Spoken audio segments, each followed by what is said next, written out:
Juste à côté du Bugarak, nous explorons le cœur de la matière en pénétrant les gorges de Galamus.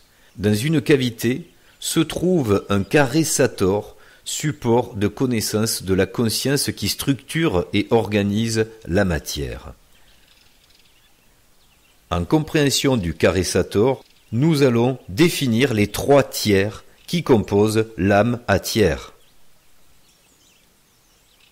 Prendre en conscience la nature et l'origine de la matière. Sator, à repos, Ténet, opéra, rotas. Avec les champs de conscience dédiés, entre soi-je et moi-je, dans leur stratégie de jeu, les Cathars ont pu retrouver la connaissance de mystérieux carrés magiques qui, en traversant l'histoire, permettent de comprendre la matière. La différence de son comportement dans l'univers absolu et relatif, mais aussi l'origine de la conscience. Matière entière. Le noyau comme un grain de riz au milieu d'un stade de 100 mètres de long avec l'électron gravitant en périphérie. Voilà l'échelle atomique. La vitesse électronique permet la consistance matérielle. La matière dépend d'une vitesse, donc d'une énergie de mouvement. C'est ce que l'on appelle le nuage électronique. Prendre conscience de l'échelle structurale de la matière, son fonctionnement énergétique de mouvement et l'ensemble de son organisation cohérente. Sator, à repos, Ténet, opéra, rotas. Intégrons le rôle de chaque élément sous l'influence des différentes forces en interaction en précisant la définition de chaque mot dans le carré Sator. Sator, ce qui est fixe, à repos, au repos, Ténet, tient, opéra, l'action sûre, rotas, ce qui tourne. Autrement formulé, l'antimatière Sator, par l'action de fixation à repos, contient la matière rotas, animée par l'action dynamique opéra, stabilisée et orientée par l'axe Ténet. Ténet, l'axe qui tient par l'intérieur, maintient aussi l'organisation orientée de la matière. Du microcosme au macrocosme, toute la matière se comporte avec la même cohérence, des plus petites aux plus grandes interactions, des atomes aux planètes. Sator, à repos, Ténet, opéra, rotas.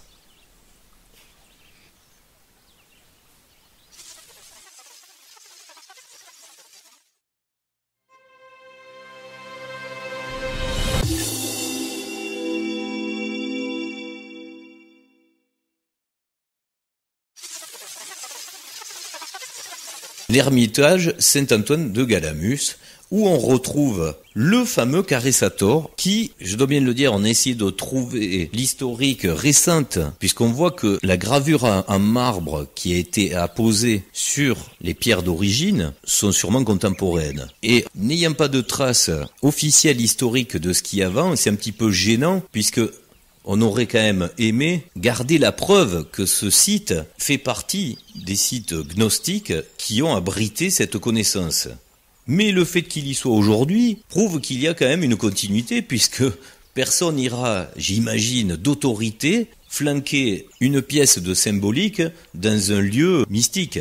Donc, dans l'explication de la compréhension de ce qui se passe sur un jeu d'échecs comme le nôtre, le fait qu'au moment présent nous ayons ce carré Sator, c'est quand même l'essentiel pour la vérification. D'autant plus que nous qui faisons partie d'une certaine continuité de ce qui s'est passé là-bas, nous comprenons les codes de ce qui se trouve juste au-dessus et qui pour le compte est vraiment ancien. C'est-à-dire le visage qui s'exprime juste au-dessus du carré. Et qui reprend exactement la même philosophie que celle que nous avions mise dans la grande rigolade de l'étang avec le héron, à part que là, elle s'exprime par le haut, le rond, manifesté par la bouche du gnostique qui se trouve au-dessus du carré et qui, lui, forme un rond.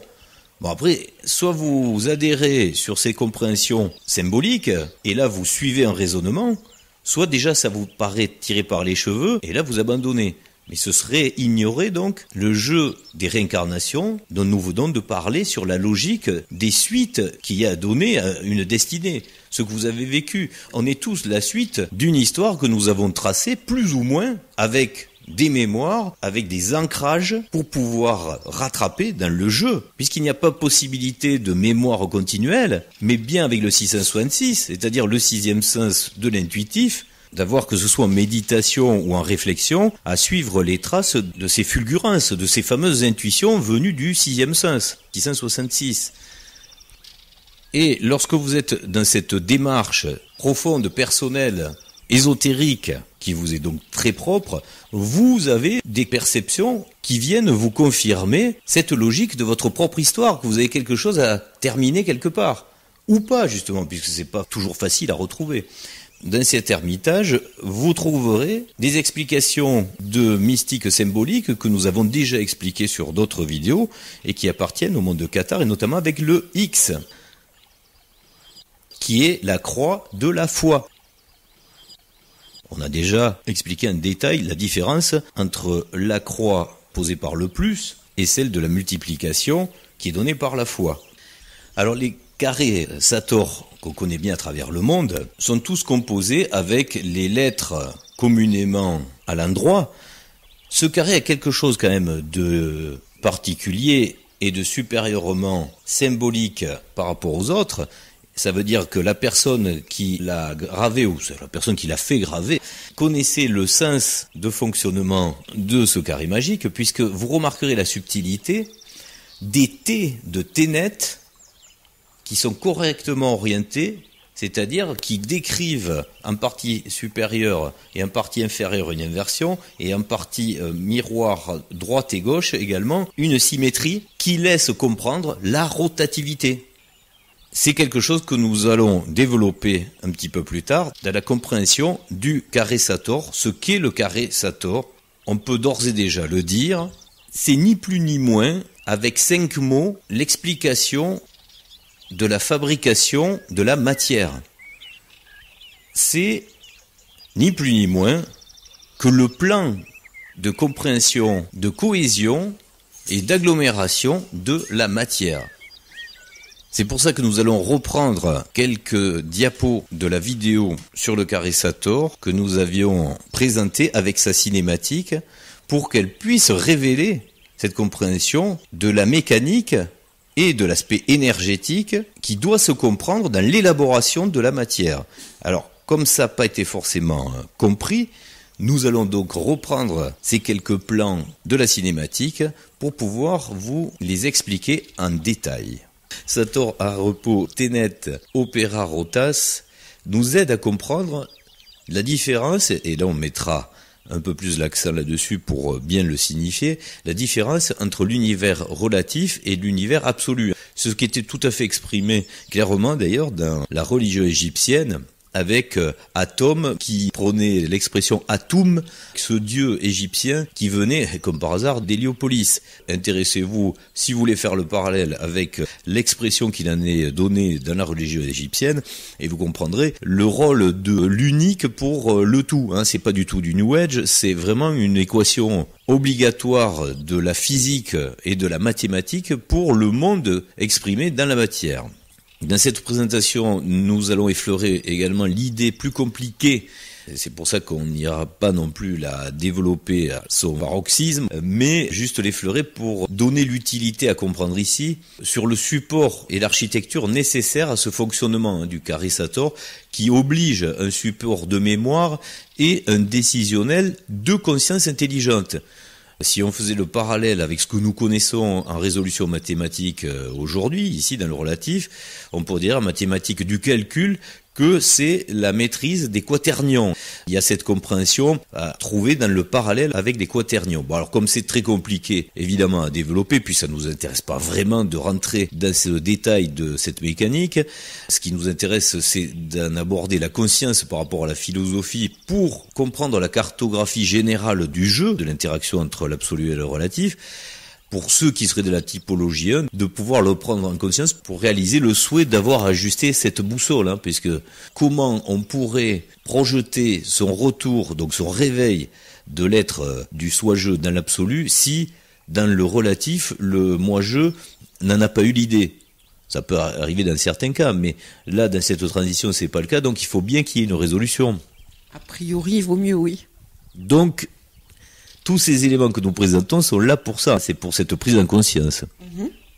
Alors pour les femmes, je sais que c'est plus difficile, parce que ce que nous voyons là, c'est quand même typiquement masculin. Mettre les mains dans la matière, c'est presque de la mécanique.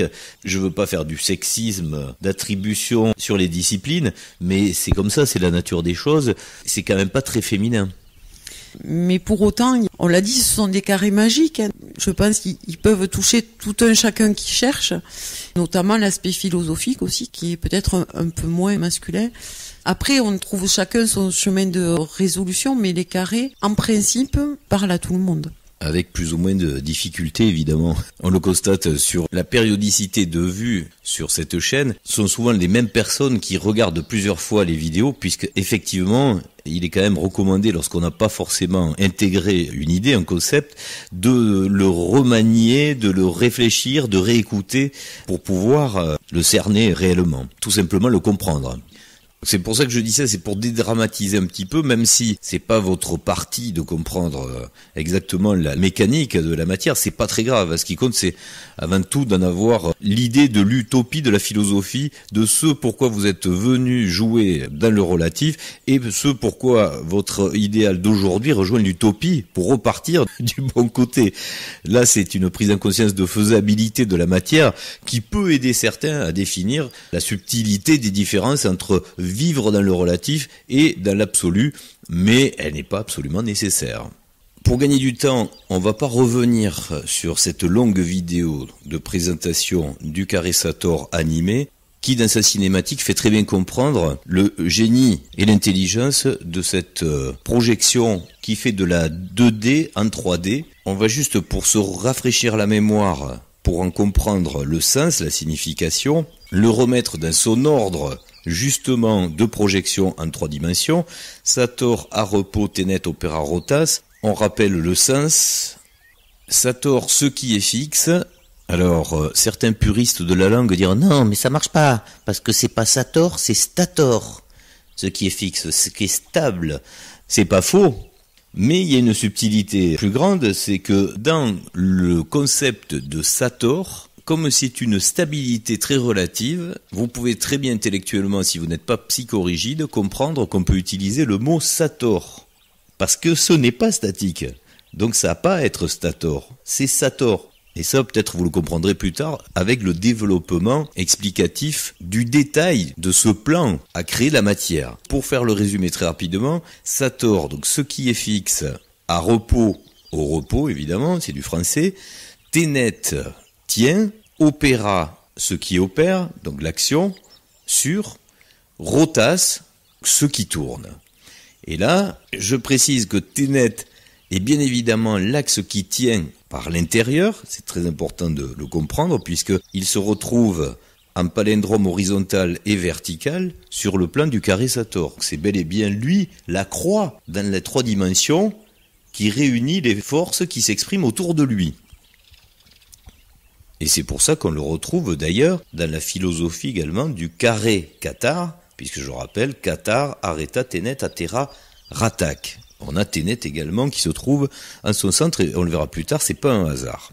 On l'a vu grâce à l'animation de la vidéo du carré Sator, c'est lui qui maintient aussi l'organisation orientée de la matière. C'est ce qui va donc déterminer un plan, une structure, une architecture de la matière pour qu'elle ait une cohésion et qu'elle réponde à une certaine intelligence et on le verra plus tard, quelque chose d'important qui doit être compris à travers la matière et même le mot matière. On vous invite bien sûr une fois de plus à bien analyser, à bien méditer le rôle de chaque élément et de leurs interactions, en rappelant la phrase de cette architecture, Sator a repos tenet opera rotas, ce qui est fixe au repos tient l'action sur ce qui tourne, et autrement formulé, Sator, l'antimatière, par l'action de fixation à repos, contient la matière, donc rotas, animée par l'action dynamique de l'opéra, ce qui opère. Le tout stabilisé et orienté par l'axe, le vrai terme d'ailleurs, il faut le prendre en 3D, serait un multi-axe qui est tenet. Le problème en tant que moi-je relatif, c'est que dans la conscience relative, l'incompréhension qui est nécessaire d'ailleurs pour le jeu de Sator à repos peut se perdre dans la métaphysique magique déviante. On en a parlé, c'est ce qui fait l'incompréhension de la métaphysique qui entraîne le New Age à pouvoir gruger les moi-je dans un raisonnement absolument faux, alors qu'il est clair et net lorsqu'on comprend comment la métaphysique s'articule, que peut représenter cette fameuse combinaison de Sator à repos. C'est d'ailleurs, on le redit au passage, le fameux mystère de la physique, dans la cosmologie aussi d'ailleurs, de ce qui est appelé la matière noire ou l'antimatière. C'est tout simplement l'aspect métaphysique. C'est la chose qu'on ne comprend pas encore dans l'équation, et c'est tout à fait normal, puisque selon le degré de conscience que vous avez en tant que moi-je dans l'étape du jeu, dans la chronologie du pentagone des résolutions, de par votre conscience, vous n'avez pas droit forcément à la même maîtrise de la physique et de l'énergie. Et ça, vous le comprenez lorsqu'on va développer un petit peu plus loin l'imagerie, la compréhension par l'image de ce qui est très petit, de ce qui s'opère dans la matière, c'est que cette cohésion qui tient les choses, qui tient les planètes autour du Soleil, qui tient l'électron ou les atomes dans une articulation de cohérence, c'est bel et bien pour nous de la métaphysique. C'est au-dessus de la physique exprimable et explicable par le moi-je du relatif. Nous en étions arrivés à mettre en forme ce qu'exprime la phrase du carré Sator avec ce plan-là d'articulation en 3D. Je pense qu'il n'y a rien à dire de plus, il est clair.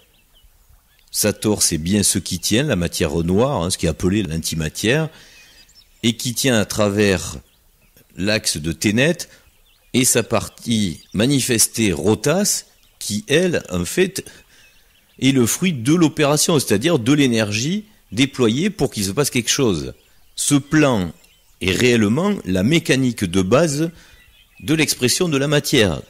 Ni plus ni moins, c'est quand même quelque chose d'exceptionnel, une performance incroyable intellectuellement, d'avoir pu, je ne sais pas si vous arrivez à saisir la magnificence de ce plan-là, d'avoir pu exprimer avec 5 mots ce qui constitue le tout de la matière exprimée. C'est quand même quelque chose d'extraordinaire. Ça n'a rien à voir avec le paternoster ou des laboureurs, comme tu disais, qui charruent les champs. C'est quelque chose pour la conscience d'un individu qui est déterminant dans sa connaissance du zoom de ce qui fait son environnement et de quoi il est lui-même composé. C'est un peu le fondamental. Pour bien comprendre comment fonctionne cette mécanique du carré Sator et donc de l'organisation de la matière à travers ses plus petits éléments atomiques et électriques, il faut avoir une conscience des échelles de la matière.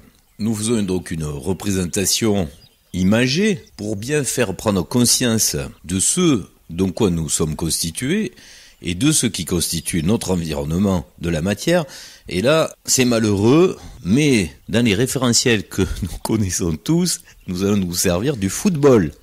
Ça va faire plaisir à tous les intellectuels, puisqu'on a tous en perception l'échelle que représente un stade de foot. Un stade de foot, c'est assez vaste, surtout quand nous allons préciser l'échelle atomique en proportion d'un stade de foot avec un noyau, le noyau de protons de l'atome qui se trouverait au centre de ce stade de foot, ce noyau qui aurait, on va zoomer, la taille d'un grain de riz au milieu de ce stade de foot. Donc ça c'est le noyau, et c'est au niveau des cages de but que graviteraient d'électrons. Il y aurait donc 50 mètres de vide entre le noyau et l'électron qui s'y rattache.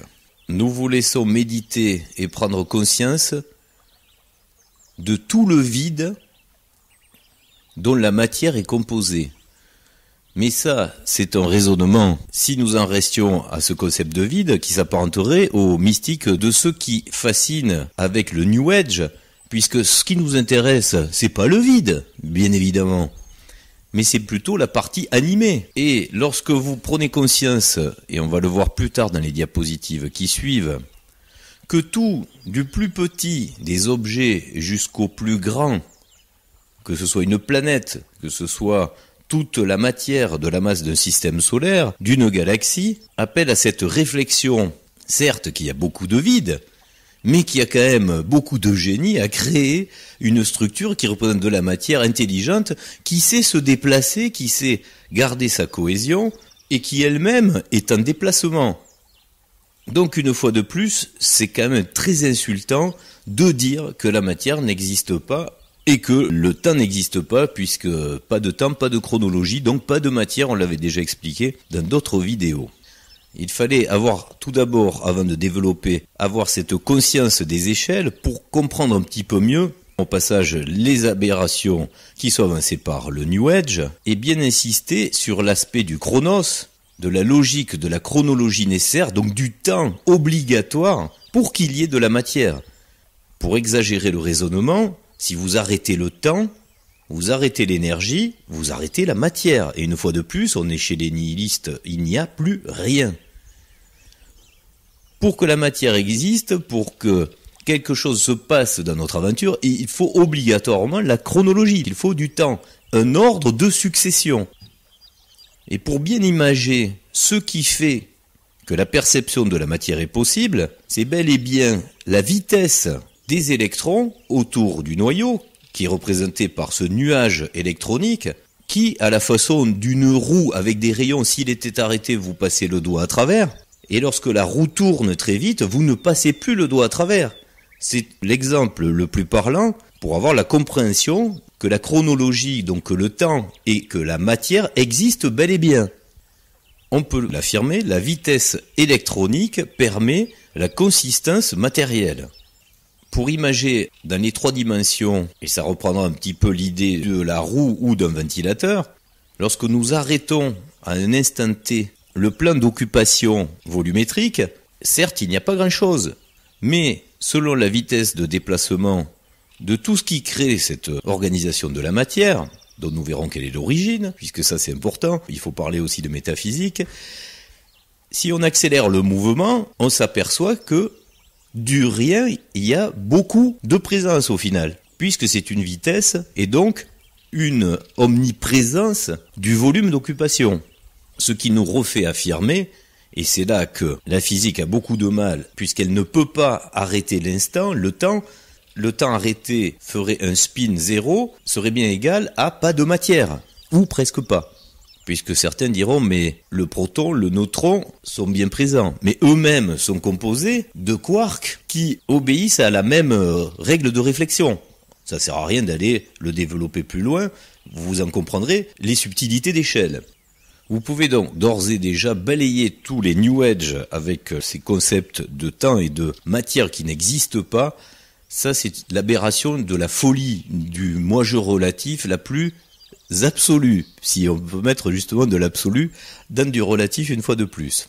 La matière, on peut le dire, elle dépend donc d'une vitesse. S'il y a une vitesse, c'est donc une énergie de mouvement, et dans cette diapositive, il y a une petite subtilité que nous n'allons pas développer maintenant, mais qui vous donne un indice sur ce qui va être développé un petit peu plus tard, sur la compréhension de ce qui crée cette vitesse et cette énergie, et qui, on peut le dire d'ores et déjà, peut créer une différence de constatation selon le point de vue qu'on peut déterminer relatif au rapport de cette vitesse.